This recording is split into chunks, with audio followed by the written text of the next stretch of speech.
Welcome to the bird media. నేను మీ పవన్ కృష్ణమూర్తి. మానవ సంబంధాలన్నీ కూడా ఆర్థిక సంబంధాలే అని ఒక ఆర్థికవేత్త, ఒక తత్వవేత్త, ఒక పెద్ద ఆయన ఎవరో ఎప్పుడో చెప్పినట్టు గుర్తు.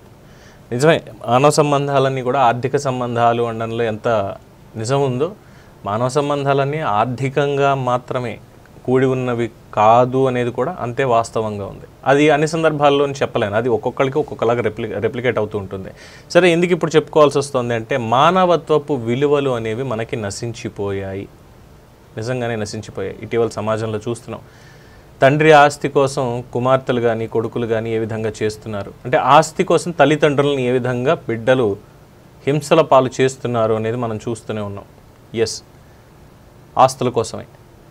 సో వాళ్ళ జల్సాలకనో, వాళ్ళ వ్యాపారంలో నష్టం వచ్చిందనో, లేదంటే ఇంకెవరికో ఇచ్చేస్తారనో రకరకాల కారణాలు ఉంటాయి.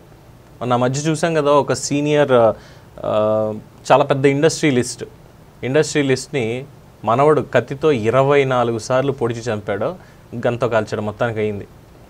రక్తపు మడుగులో పడిపోయాడు ఆయన. అంటే సడన్గా గుర్తు రావట్లేదు ఆయన పేరు. ఇదేమి రీసెర్చ్ చేసి ఎంతమందిని ఎలా చంపారని చెప్పేటువంటి టాపిక్ కాదు కాబట్టి దయచేసి క్షమించాలి ఒకవేళ నేను పేరు చెప్పాలందుకు. సో వ్యాపారవేత్తని ఎంతోమందికి సేవ చేశాడు ఆయన. కొన్ని కోట్ల రూపాయలు దానాలు కూడా చేశాడు. అటువంటి వ్యక్తిని ఆస్తి కోసం మనవడు, మెంటల్గా డిస్టర్బ్ అయినటువంటి వాడు కర్కశంగా చంపేశాడు. అలాంటి సంఘటనలు జరుగుతున్నాయి. పచ్చటి కోనసీమలో గౌరవాలు, అభిమానాలు, ఆప్యాయతకి మారుపేరైనటువంటి కోనసీమలో ఇలాంటిదే ఇంకొక దారుణం చోటు చేసుకుంది.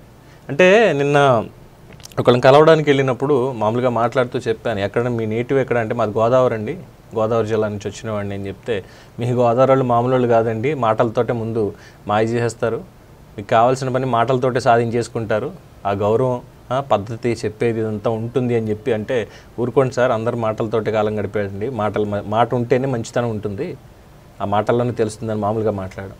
సో అలా గోదావరికి ఆతిథ్యానికి ఎక్కువగా, గోదావరి అల్లుళ్ళు ఎంత ఫేమస్ అనేది తెలిసిందే. సో అలాగా సంక్రాంతికి ఒకళ్ళు 10 వంటకాలతో పెట్టారు, 25 వంటకాలతో పెట్టారు, 50 వంటకాలతో పెట్టారంటే, అది ప్రతి సంవత్సరం ప్రతి సీజన్ సంక్రాంతిలో కూడా ఆ రికార్డులు బ్రేక్ అవుతూనే ఉంటాయి. కొన్ని వేల వంటకాలు ఇష్టం వచ్చినట్టు తీసుకొస్తారు, ప్రతిది కూర్చోబెట్టి తినిపిస్తారు, చచ్చినట్టు తినాల్సిందే. ప్రతిసారి కూడా అందరూ మాట్లాడుకుంటారు, గోదావరి జిల్లాకు అల్లుడైపోతే సాలరా నాయన అనుకునే వాళ్ళు కూడా ఉంటారు సరదాగా. అలాంటి గోదావరి జిల్లాలో ఇటువంటి సంఘటన చోటు చేసుకుంది. ఇలాంటివి ఎన్నో జరుగుతూ ఉంటాయి. ఎవరిని ఏం అనడానికి కూడా లేకుండా పోయింది. ఎందుకంటే ఇందాక అన్నాను కదా, మానవత్వపు విలువలు అనేటువంటివి నశించిపోయాయని. అందులోనే భాగంగా ఇది కూడా వస్తుంది.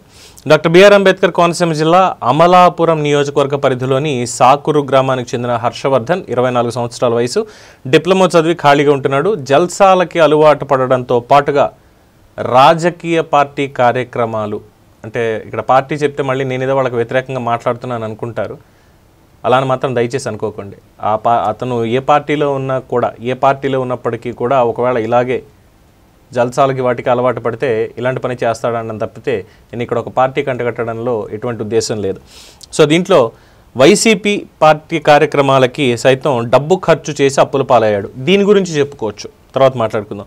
తండ్రి వెంకటరమణ పేరుతో ఒక ఫైనాన్స్ సంస్థలో 2022 సంవత్సరంలో 13 లక్షల రూపాయలు అప్పు తీసుకోవడంతో పాటు ఇన్సూరెన్స్ కూడా చేయించాడు. తండ్రి మరణిస్తే ఇన్సూరెన్స్ సొమ్ము వస్తుందని, అప్పు కూడా తీర్చాల్సిన అవసరం ఉండదని భావించిన హర్షవర్ధన్ తండ్రిని హత్య చేసేందుకు పథకం వేశాడు. ఈ క్రమంలో ఈ ఏడాది ఏప్రిల్ 21వ తేదీన బట్నవెల్లి నుంచి తండ్రికి ఫోన్ చేసి డబ్బులు లేవు, ఒక 500 రూపాయలు తీసుకురమ్మని కోరగా వెంకటరమణ అక్కడికి చేరుకుని డబ్బులు ఇచ్చి తన 2 వీలర్ మీద తిరిగి ఇంటికి వెళ్తుంటే, అప్పటికే అద్దెకి తీసుకున్నటువంటి కారుతో సిద్ధంగా ఉన్న హర్షవర్ధన్ మార్గ మధ్యంలోనే తండ్రిని వెనుక నుంచి అతివేగంగా బలంగా ఢీకొట్టి వెళ్ళిపోయాడు. తర్వాత తనకేం తెలియనట్లు ప్రమాదం మీద పోలీసులకు ఫిర్యాదు అందజేశాడు. అయితే ప్రాణాపాయ స్థితి నుంచి బయటపడి ఆసుపత్రిలో చికిత్స పొందిన వెంకటరమణ కొద్ది రోజుల తర్వాత కోలుకొని, ప్రమాదం జరిగిన తీరు, హర్షవర్ధన్ చెప్తున్న వివరాలపై అనుమానం రావడంతో పోలీసులు కాస్త లోతుగానే విచారణ జరిపారు. దీంతో అసలు విషయం బయటపడింది.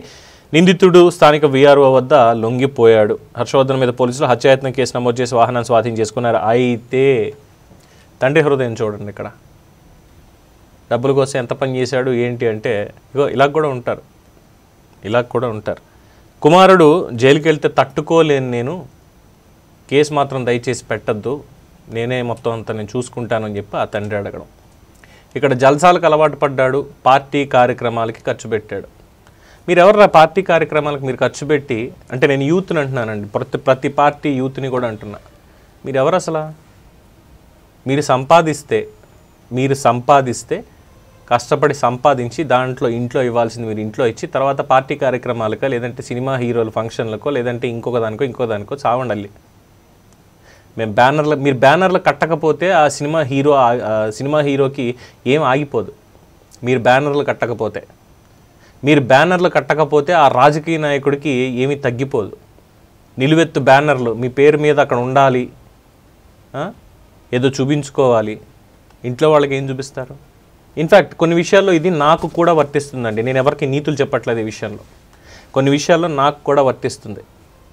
తండ్రిని ఇన్సూరెన్స్ చేయించి చంపేద్దాం అన్నటువంటి ఆలోచన వచ్చింది అంటే ఏమనుకోవాలి? ఇది దేని ప్రభావం అనుకోవాలి? ఇది ఎటువంటి ఆలోచనలు వస్తున్నాయి? 24 ఏళ్ల యువకుడు, బంగారు భవిష్యత్తు ఉంది, డిప్లొమా పూర్తి చేశాడు. ఇప్పుడున్నటువంటి కోర్సులు ఏదైనా నేర్చుకుని అక్కడి నుంచి చేస్తే ఇంకా ఉన్నత స్థాయికి వెళ్ళేవాడేమో. కానీ ఇదిగో ఇలాంటివి వచ్చాయి. జల్సాలు అంటే ఏముంది? ఏమీ లేదు. హ్యాపీగా గంజాయి మందు కొట్టడం. ఆ తండ్రి అనేది కేసు పెట్టొద్దు, నేను తట్టుకోలేను అని. ఇలాంటి ఆలోచనలు వస్తున్నాయంటే మరి ఏమనుకోవాలి? దీని మీద నేను కూడా పెద్దగా మాట్లాడదలుచుకోవట్లేదండి. చెప్పాను కదా ముందుగానే, మానవత్వపు విలువలు అనేవి ఎలా చచ్చిపోతున్నాయి అనేటువంటిది. మూగజీవాల్లో ఉన్నటువంటిది కూడా మన దగ్గర లేదు. అంతకుమించి నేను కదా పెద్దగా మాట్లాడండి. దీని మీద మీ అభిప్రాయాన్ని కామెంట్స్ రూపంలో తెలియచేయండి. దీని మీద మీరేమనుకుంటున్నారు? చాలా డీటెయిల్డ్గా ఏం చేస్తే సమాజంలో ఇలాంటివన్నీ తగ్గుతాయి, ఆగుతాయి అనేటువంటి దాని మీద మీ సలహాలు, సూచనలు కూడా కావాలి. చూస్తూనే ఉండండి ది బర్డ్ మీడియా. ఈ వీడియో కనుక మీకు నచ్చినట్టయితే లైక్ చేయండి, షేర్ చేయండి, సబ్స్క్రైబ్ చేయండి. అలాగే పక్కనే ఉన్న బెల్ ఐకాన్ని క్లిక్ చేయండి.